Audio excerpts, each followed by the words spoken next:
नगरी बाबा के बड़ी पावन है। ये महीना भी चढ़ा सावन है, चढ़ा सावन है, चढ़ा सावन है। नगरी बाबा के बड़ी पावन है। ये महीना भी चढ़ा सावन है।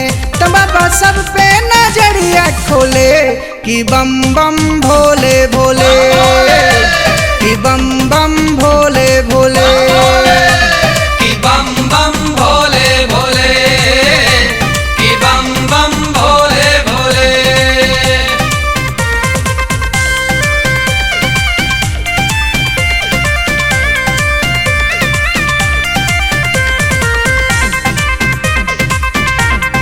बोल बम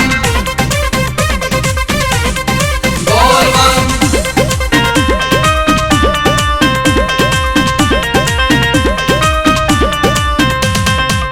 छठ सावन की बला सुमारी कर ले रे बंदे शिव जयकारी। हाँ हाँ छठ सावन की बला सुमारी कर ले रे बंदे शिव जयकारी। चंगा कर देंगे शंकर भोले कि बम बम भोले भोले, कि बम बम भोले भोले, कि बम बम भोले भोले, कि बम बम भोले भोले।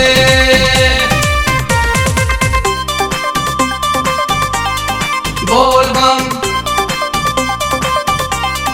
बोल बम।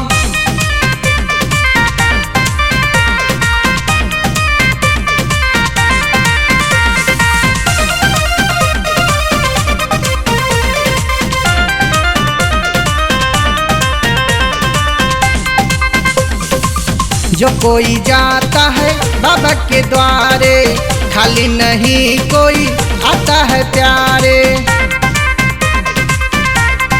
हो जो कोई जाता है बाबा के द्वारे खाली नहीं कोई आता है प्यारे। पूरी करते हैं सपना भोले कि बम बम भोले भोले, कि बम बम भोले भोले, कि बम बम भोले भोले, कि बम बम भोले भोले।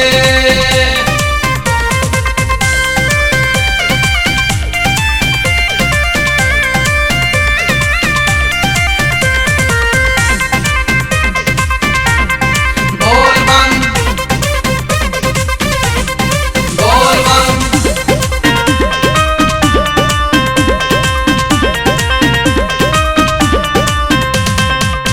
पाप मिटाती है गंगा की धारा, सारे दुखों का बाबा सहारा।